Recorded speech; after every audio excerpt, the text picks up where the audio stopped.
బంగ్లాదేశ్లో గత 24 గంటల్లో అల్లకల్లోలం జరిగింది. ఇంకా జరుగుతూనే ఉంది. అయితే ఇక్కడ చెప్పుకోవాల్సిన విషయం ఏంటంటే, హిందువుల పాలిట దైవం, హిందువుల ముందు చూపుగా చెప్పబడే నరేంద్ర మోడీ గారు ఆ హిందుత్వం, సనాతన ధర్మం అనేది కేవలం హిందువుల ఓట్ బ్యాంక్ కోసమేనా? హిందువులకు ఎక్కడైనా ఏమైనా జరిగితే అతను నోరు విప్పి కూడా మాట్లాడ్డా.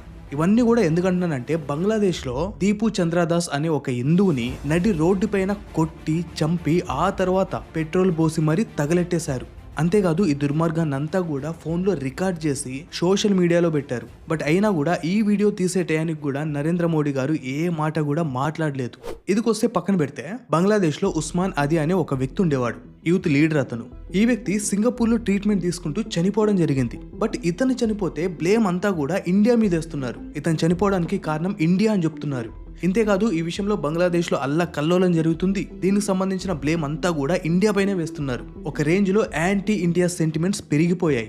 అసలు బంగ్లాదేశ్లో ఏం జరుగుతుంది? మోదీ గారు ఎందుకని సైలెంట్ గా ఉన్నారు? అసలు ఈ విషయాలన్నీ కూడా ఎలా ఇంటర్ కనెక్ట్ అయి ఉన్నాయి మొత్తం తెలుసుకుందాం. నేను మీ డికోర్, welcome back to our channel. Straight గా విషయంలోకి వస్తే, బంగ్లాదేశ్లో ఉండే దీపు చంద్రదాస్ ఇతను ఒక హిందువు. ఇతనేం చేశాడంటే, తను పని చేసే చోట ఇస్లాంకి సంబంధించిన ప్రవక్త అయిన మొహమ్మద్ గారి పైన అనుచిత వ్యాఖ్యలు చేశాడు. ప్రవక్త గారిని అనకూడని మాటలన్నాడు. దెబ్బకి తను పని చేసే చోట గొడవే కాకుండా, ఇతను బయటకు వచ్చాక కొంతమంది గ్రూప్ మెంబర్స్ ఇతని పైన దాడి చేసి నడి రోడ్డు పైన కొట్టి అత్యంత కిరాతకంగా పెట్రోల్ పోసి మరీ చంపేశారు. ఈ దుర్మార్గాన్ని అంతా కూడా వీడియో షూట్ కూడా చేశారు. ఆ వీడియో ఇక్కడ ప్లే చేయడం కుదరదు, బట్ మీలో కొంతమంది ఆ వీడియోని చూసే ఉంటారు. ఇక్కడ ఒక విషయం చెప్పొచ్చు, బంగ్లాదేశ్లో మైనర్ల పైన, ముఖ్యంగా హిందువుల పైన ముందు కంటే ఉగ్రదాడులు చాలా ఎక్కువైపోయాయి. ముందన్న పాత ప్రైమ్ మినిస్టర్ అయిన షేక్ హసీనా గారు ఉన్నప్పుడు ఉగ్రదాడులు అంతగా ఉండేవి కాదు. ఉన్నాయి, బట్ అంతగా లేవు. బట్ ఇప్పుడు ఈ తాత్కాలిక గవర్నమెంట్ మొహమ్మద్ యూనస్ గారు ఈయన వచ్చినప్పటి నుంచి మాత్రం ఉగ్రదాడులు ఒక రేంజ్ లో జరుగుతున్నాయి. లిటరల్లీ చెప్పాలంటే ఉగ్ర చర్యలు ఏవైతే ఉన్నాయో అవన్నీ కూడా ఇతని గవర్నమెంట్ ఇతని తాత్కాలిక గవర్నమెంట్ ఆపలేకపోతుంది. బట్ బంగ్లాదేశ్ లో హిందువుల పైన దాడి చేయడంలో కేవలం ఇదొక్క సినారియో కాదు, ఇంకో సినారియో కూడా ఉంది. అదేంటంటే, ఇందాక చెప్పినట్లు ఈ ఉస్మాన్ అదీ అనే వ్యక్తి నిజానికి ఇతను కాలేజ్ యూత్ లీడర్, మంచి ఫాలోయింగ్ కూడా ఉంది. ఇతను అలా ఇలా ఎదుగుతూ వచ్చి ఎలక్షన్ లో పోటీ చేసేంతగా ఎదిగాడు. ఈవెన్ 2 నెలల్లో బంగ్లాదేశ్ లో రాబోతున్న ఎలక్షన్స్ లో ఇతను కూడా వన్ ఆఫ్ ది క్యాండిడేట్. అయితే ఇక్కడ ఇంకొన్ని విషయాలు చెప్పాలి. అదేంటంటే, ఈ యూత్ లీడర్ చేసే క్యాంపెయిన్ ఎలాంటిదో తెలుసా? ఇతని ఓటు బ్యాంక్ అంతా కూడా యాంటీ ఇండియాగా మాట్లాడి తెచ్చుకున్నదే. అంతేకాదు ఇతని ప్రసంగంలో ఎప్పుడూ కూడా పాత ప్రైమ్ మినిస్టర్ అయిన షేక్ హసీనా గారిని టార్గెట్ చేసి, షేక్ హసీనా గారికి ఇండియా షెల్టర్ ఇచ్చింది, ఇండియా వల్ల తను ఎన్ని తప్పులు చేసినా కూడా భద్రంగా ఉంటుంది, ఇలాంటి వాక్యాలన్నీ కూడా చెప్పేవాడు. ఇండియా ఎప్పుడు కూడా బంగ్లాదేశ్ పొలిటికల్ విషయాలలో ఇన్వాల్వ్ అవుతూ ఉంది, ఇంకెప్పుడు కూడా ఇన్వాల్వ్ అవ్వకూడదు. ఇంతేకాదు మనం ఎలాగైతే అఖండ భారతదేశం అని చెప్పేసి ఒక మ్యాప్ చూపిస్తామో, ఇతను కూడా ఒక మ్యాప్ ని పబ్లిష్ చేశాడు, అఖండ బంగ్లాదేశ్ అన్నట్లు. ఈ మ్యాప్ ని చూపించి మనం త్వరలో ఈ విధంగా మన బంగ్లాదేశ్ ని చేజిక్కించుకోబోతున్నాం అని ఈ విధంగా ఎన్నో యాంటీ ఇండియాగా ప్రజల్ని రెచ్చగొట్టే విధంగా చాలా స్పీచెస్ ఇస్తూ ఈ విధంగా ఎలక్షన్స్ లో క్యాంపెయిన్ చేసేవాడు. ఈవెన్ ఇతను మెల్లమెల్లగా ఎదిగింది కూడా ఇలాంటి వాక్యాలు చెప్పే. అయితే ఏం జరిగిందంటే, ఎలక్షన్ క్యాంపెయిన్ లో భాగంగా ఇతను ప్రచారం చేస్తుంటే గుర్తు తెలియని వ్యక్తులు ఇతన్ని కాల్చిపడేశారు.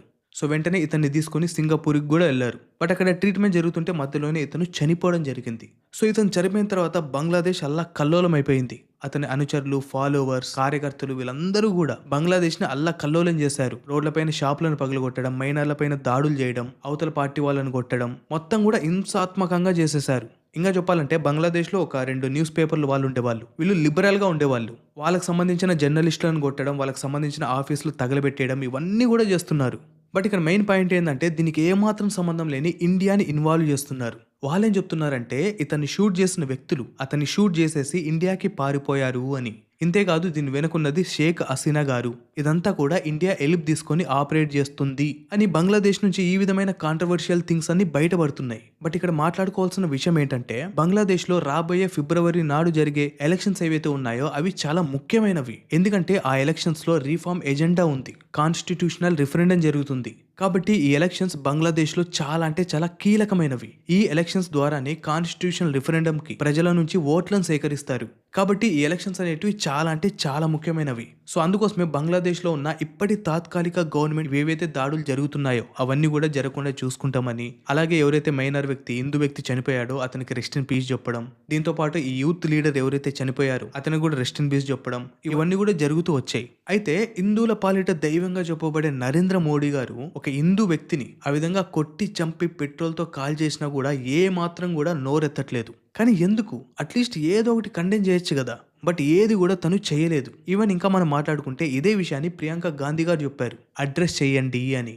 మోడీ గారు నిజంగా ఎందుకు మాట్లాడలేదో అతనికే తెలియాలి. బట్ మోడీ గారు ఎందుకు మాట్లాడలేదో ఒక 2 థింగ్స్ అయితే నేను చెప్పగలుగుతా. అందులో మొదటిది, బంగ్లాదేశ్లో మైనార్లపైన దాడి జరుగుతుంది అనే విషయాన్ని పరిగణలోకి తీసుకుంటే మన ఇండియాలో మైనార్లైన ముస్లింలు వీళ్ళపైన కూడా దాడులు జరిగాయి. ఆ దాడుల గురించి మాట్లాడుకుంటే కౌ ఇంకా బీఫ్ రూమర్స్ కింద 2010 నుంచి 2014లో ఉన్న రికార్డ్స్ చూసుకుంటే 24 మంది కన్ఫర్మ్ డెత్ అయినట్టుగా చెప్తున్నారు. 2015 నుంచి 2018 వరకు చూసుకుంటే 44 మంది ముస్లింలు చనిపోయినారు. 100కి పైగా హింసాత్మక చర్యలు జరిగాయి. ఇంకా లోతుగా మాట్లాడుకుంటే 2014 నుంచి 2022 వరకు మొత్తంగా చూసుకుంటే 206 సంఘటనలు జరిగాయి, హింసాత్మక సంఘటనలు. సో ఈ విధంగా మన దేశంలో మైనార్ల పైన ఇలాంటి దాడులు, ఇలాంటి హింసాత్మక చర్యలు జరిగినప్పుడు ఇండియా వెళ్ళి బంగ్లాదేశ్ని అడిగితే మీ దేశంలో ఉన్న మైనార్ల పైన ఏంటి దాడులు అని వాళ్ళు కూడా తిరిగి ఇదే సమాధానం చెప్తారు. మీ దేశంలో కూడా మైనార్ల పైన ఇలాంటి దాడులు జరుగుతున్నాయి, ఇలాంటి హింసాత్మక ఘటనలు జరుగుతున్నాయి, ముందు మీ దేశంతో చూసుకొని తర్వాత మా దేశానికి రాంటి అని.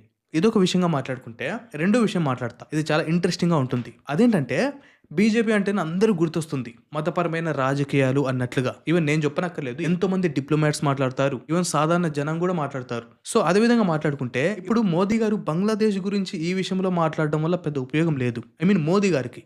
బట్ త్వరలో బెంగాల్లో ఎలక్షన్స్ జరుగుతున్నాయి. సో ఈ ఎలక్షన్స్ లో బంగ్లాదేశ్ ని పరిగణలోకి తీసుకొని అక్కడున్న ప్రజలను భయభ్రాంతులను చేయొచ్చు. మీరు ఇలాగే ఉంటే దేశంలో మన మతానికి ఇబ్బంది పడుతుంది, బెంగాల్ మరో బంగ్లాదేశ్గా మారిపోతుంది. సో మీరందరూ కూడా ఒక పార్టీకి ఓటేయాలి, ఆ పార్టీ ఏదో మీ అందరికీ తెలుసు అని ఈ విధమైన మత ప్రచారం చేయొచ్చు అనేది డిప్లొమాట్స్ చెప్తున్న కథలు.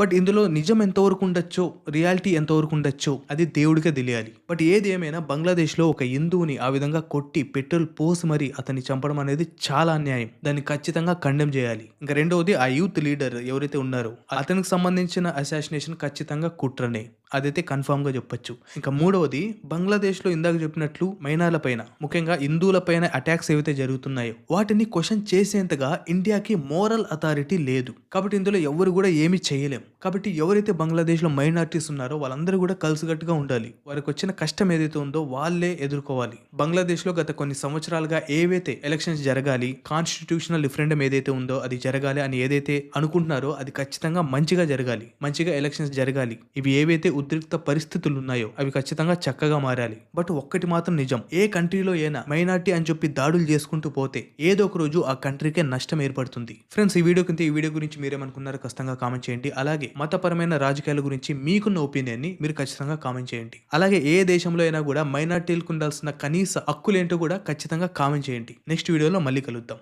జై హింద్.